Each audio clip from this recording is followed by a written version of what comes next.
Hey everybody, it's D Wiley. How y'all doing? So anyway, I want to do a live video and talk about why I decided to trade in my Hellcat. Um, I recently got me a new 2019 Ram Limited.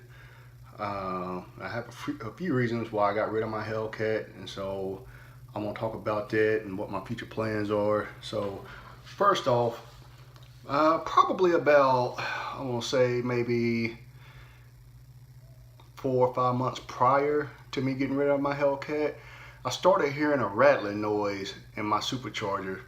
Um, I got online and kind of looked it up, and some people said, it could be the bearings, but the videos that I was able to find it was a different noise than what mine was making.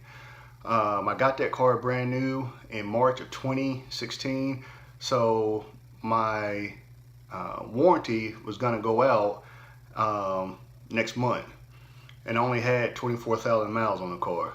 And as y'all know, I did some modifications to it, which I put it back to the factory as best as I could, and I didn't want to risk taking it to a dealership and them, and they tell me, well, we can tell that you did some modifications to it, especially with that aftermarket hub being on the supercharger, the main thing. I felt best that, I could trade it in. It had some rebates on the pickups, get rid of, eat up some of that negative equity I had, and just walk away from it. My biggest deal was with the with that noise. It only happened when the car was in drive, after it warmed up with my foot on the brake. When it was just sitting there idle, and it was just kind of like a little rattling noise coming from my supercharger.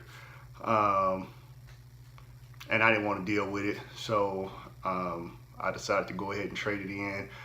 Also, I was kind of disappointed when Dodge came out with that Scat Pack with the wide body kit and the Hellcat hood.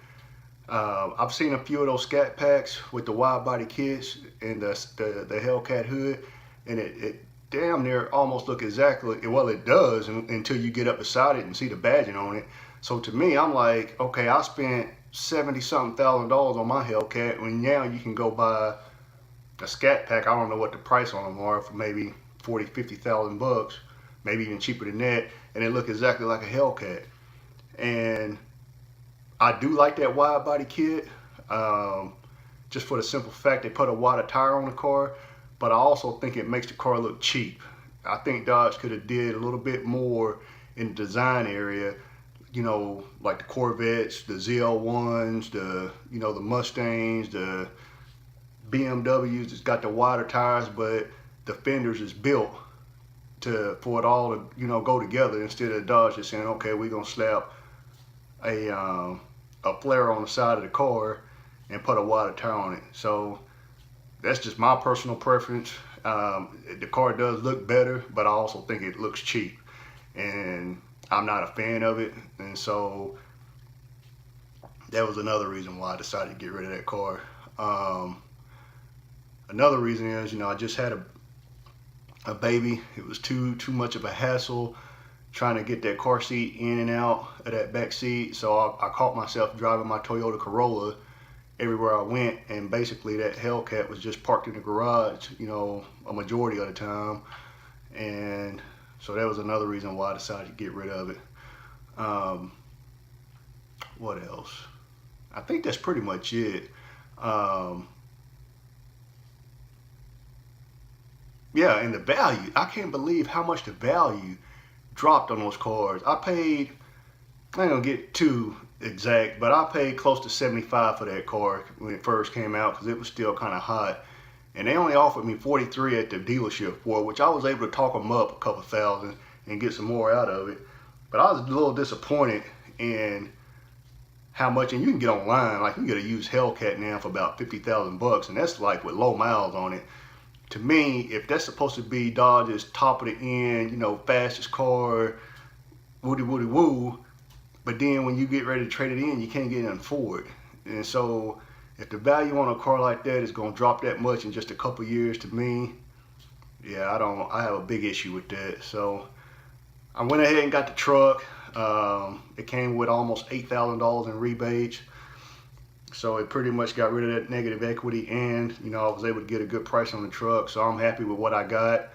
And that truck is almost completely night and day on the inside. The technology, all the stuff that's on that truck is unbelievable. I didn't even know they could put that much stuff on a pickup. So we'll see. I plan on keeping that pickup for a long time, but I do also plan on getting me a high performance car again here pretty soon, maybe a couple years. I'm gonna wait and see what the wide body Hellcat look like, and see if Dodge, you know, maybe in a couple years, work on the design and get that flare kit off of it and actually do just a design where the tire and, you know, the wheel well, all that stuff just kind of go in one. If not, then I'm gonna probably look at something else. We'll see. But trying to make sure I'm hitting on everything. But yeah, I think that's it. So I'm also doing another video on, because I was kind of surprised that they didn't, you know, take the time to really look at my car and offer me that, because I thought they was going to try to give me a hard time with some of it being modified. The main obvious thing with it being lowered, but I went up there at night and they didn't bring up any of that stuff. So I'm gonna make a separate video on that. But anyway, I just wanted to do a video real quick on why I decided to trade it in.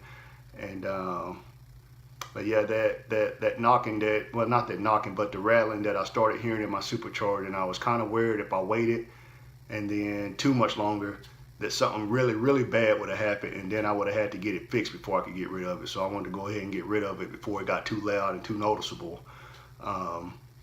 And then also with the way the value was dropping on it, I figured if I kept it any longer, you know, they'd be offering you in the high 30s here pretty soon for a Hellcat. So I just went ahead and got rid of it, and I had my fun with it. I got, you know, some modifications, got my YouTube channel started. So, and that was my main reason for doing that stuff anyways, to hopefully get some subscribers, which is not as easy as I thought it was going to be, but I'm going to still keep pushing. I'm going to still keep putting videos out, and hopefully this channel will take off here pretty soon. But anyway, if y'all have any comments, go ahead and leave them, and I would really appreciate it if you subscribe, and I appreciate the support, and I'll be back soon. I'll talk to y'all later. Have a good night.